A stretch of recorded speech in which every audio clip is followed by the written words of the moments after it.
What's going on YouTube? My name is Zach and this is Wawa Echo, and we are introducing a new series as Parker has already explained. Parker has the Raw Rundown, which hopefully you will have already have seen. If not, go back and see it because you should. It's good stuff. And this is the SmackDown version of that called the SmackDown Survey, where I will run down SmackDown Live. I guess it's called SmackDown Live. I have to use that name. And we're going to go with the ups and the downs and talk about where SmackDown is going and if it was good or what parts were bad. First, we start off with I am going to give a down to the intro package. Simply because, as we've talked about before, we don't like that the fact that SmackDown was supposed to be all about the athletes, all about entertaining, all about wrestling, and not about the authority figure, because that's what it started out as, and that's why SmackDown was really liked. Now, the only thing the introduction package was about was Shane McMahon. Now, no doubt, as I'll kind of allude to later on, no doubt that they are building this up to push Kevin Owens, to give the endorsement to Kevin Owens, but still yet, like, why Shane McMahon? They could have done this a whole different way, but it had to be about Shane McMahon. It wasn't even really about Kevin Owens from the way they did it. So that gets it down, and we're off to a bad start. However, when Kevin Owens stands in the ring and he has his promo, and Daniel Bryan comes out and they kind of go back and forth, I would give that an up, because it really made me hype for Vince McMahon coming back. It really kind of pushed the story even further and added Daniel Bryan in, and it was very short, which I think it should have been, but you could see the frustration and anger in Kevin Owens, which is something you need. I mean, he's a good heel, and he knows what he's doing, but his mannerisms were just spot on. The first match of the night was the United States Championship match between the champion AJ Styles and Ty Dillinger. This match was pretty good. It had the good back and forth. It had a lot of good reversals. It had athleticism, and so AJ Styles kept his title. So I'm giving this match an up. But followed by that, when Baron Corbin drug AJ Styles out of the ring and attacked him and attacked Ty Dillinger, and then told AJ Styles that he was facing him for the title next week, I am giving it down. Baron Corbin was growing on me, and now all of a sudden I really can't get into him for some reason, and he's just not charismatic. He's not appealing to me, and for him to just attack Ty Dillinger 2 weeks ago or last week, and then now attack AJ Styles and say that I'm challenging for your title just because I can, even though I lost to John Cena at SummerSlam, which, I mean, it is John Cena, don't get me wrong, but at the same time, like, you just lost one of your big matches.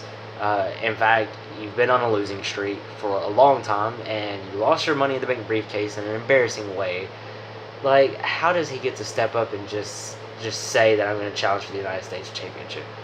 I'd rather see Dillinger versus Styles again, but that's just me. We had Rusev in a backstage interview, and I wasn't even going to add this because it was so insignificant, but that's the reason why I'm going to give this a down as well, because Rusev deserves better. His interview was insignificant. The way he was acting, I mean, he was acting like a crybaby at first, and I was like, Rusev, what happened? Like, so what? You lost to Randy Orton. You lost to Randy Orton, and you beat the crap out of him beforehand. Okay, like, that's what a heel is supposed to do, is beat the crap out of someone and then lose. So he cried about it for a minute, and then he said he has to beat down a legend. I wonder where that's leading, because I don't know. So I am kind of excited to see where this goes, if it's done the right way. But for right now, the interview gets a thumbs down. Then we have yet another promo by Jinder Mahal.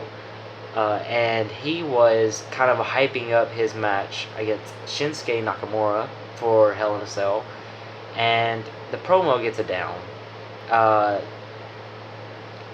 I don't like Ginger. The Singh brothers were acting so stupid. It was so dumb. And I just didn't like any of it. And so that gets it down. Which takes us to yet another non-wrestling part of the show. And I wanted to give this a down because of that. But it had Sami Zayn and Kevin Owens kind of bantering back and forth. I love the way this segment went down. I love the way their history fed into this, and I love the way Sami responded to Kevin Owens in the end.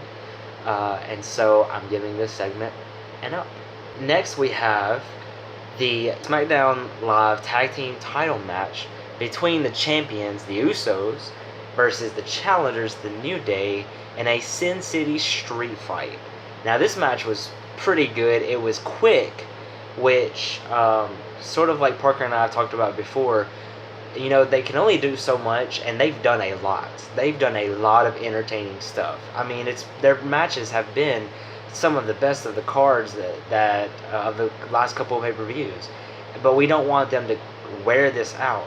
But because they added the street fight feel to it, and because a lot of things look like botches in this match, which could either have been botches or just intentional botches to make it look really like hard-hitting, really devastating. But either way, great match. I don't know how I feel about the New Day winning the titles back. They're playing hot potato with it. But because the match was so good, you have to give this an up. They just do a very good job in the ring, and they tell a really good story. Next, we have the SmackDown Live Women's Championship match between champion Natalya and challenger Naomi. And this match was boring. It's becoming usual. They put on some matches aren't that bad, but this one is just boring. So they get it down. The next segment was Kevin Owens approaching Aiden English about needing a theme song for his new show, Waste of My Time. Down. The Hype Bros took on Shelton Benjamin and Chad Gable in the next match, and this match was also kind of quick, and I almost gave this match a down because honestly there wasn't much substance to it. But I believe it's leading to a Zack Ryder heel turn, which I think has been in the works for like ever. Because we need another team to break up. But the match itself was pretty good. In all honesty, and that's because you have 4 really good athletes. You have Zack Ryder, you have Mojo Rawley, which I wouldn't call him a great athlete, but he's getting there. He can be entertaining. You have Shelton Benjamin. And you have Chad Gable. So you have 4 really good athletes in the ring. So this match gets an up. The next thing I want to talk about is Dolph Ziggler coming out to multiple entrances. He came out to his own entrance first, just onto the stage.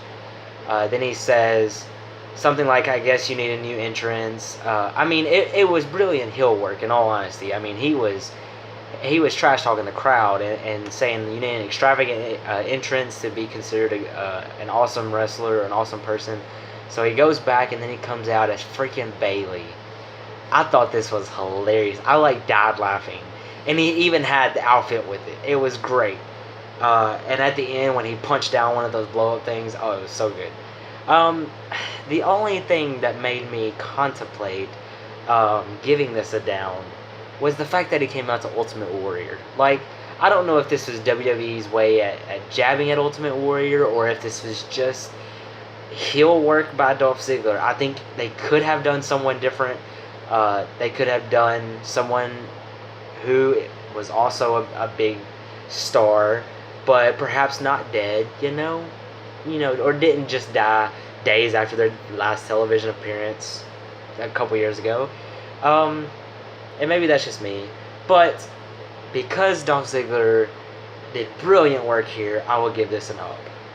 Great job, great for someone who doesn't have anything, the writers aren't giving anything to Dolph Ziggler right now. This was actually pretty good. To end the night, the ever so hype return of the CEO and chairman Vincent Kennedy McMahon comes to SmackDown to face off with Owens in the ring, and in this, Vince reinstates Shane McMahon as the commissioner, and then he makes a match between Owens and Shane in Hell in a Cell, and that was, in my opinion, it was kind of predictable, even though they might, there was this feeling that they were going to wait until much later, but obviously they were building it up for several weeks now, and Shane, he likes jumping off of really tall things, so this fits him very well, and it's also going to be a way to put Kevin Owens over big time,